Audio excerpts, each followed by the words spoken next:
I know that Vitalik, the only good thing he ever invented and created was Bitcoin Magazine. No, he did not. He didn't. That's a rewriting of the history. Oh, interesting. Complete lie. He was just a writer. He was an early contributor to Bitcoin Mag. Complete and utter lie. He just wrote a few articles here and there, and they wrote them into the history. The early history of Bitcoin Magazine, it was owned by a bunch of Bitcoiners, a group of guys, and one of whom was a guy named Matthew N. Wright. And Matthew N. Wright, have you heard his name before? He's been written out of the history of Bitcoin. He was a guy in Korea. And Matthew N. Wright was kind of a prankster, also kind of an idiot, just a prick. But I liked him. He's a nice guy. Nice enough. And early Bitcoiner.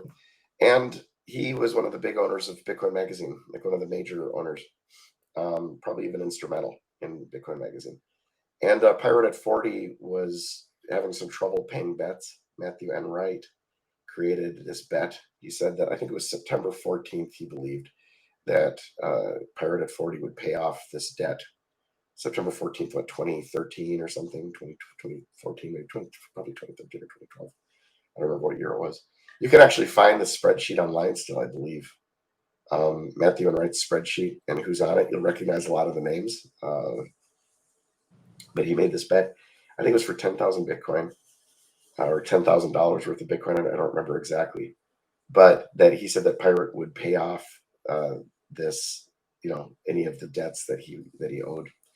And that date came and went, and it didn't happen. So everyone called on Matthew to pay his debt. And at that time, all of the management of the community was done on the Bitcoin Talk forums, and you'd get a scammer label. So Matthew had volunteered to get a scammer label if he didn't pay his debts, if this ever actually came to pass. So when Pirate didn't pay the bet, didn't pay off his debts, Matthew owed this stuff. And he said, I was just kidding. I was just doing it to show you guys how gullible you are and how quickly you listen to someone who's going to make an offer that's bullshit. So he didn't pay. So he got the scammer label. He got pushed out. And the result was a giant mess with Bitcoin Magazine that in a small community of Bitcoiners required an unwinding. Even though this seems like a relatively small scam that wouldn't really roil much today, in a small community, it was huge.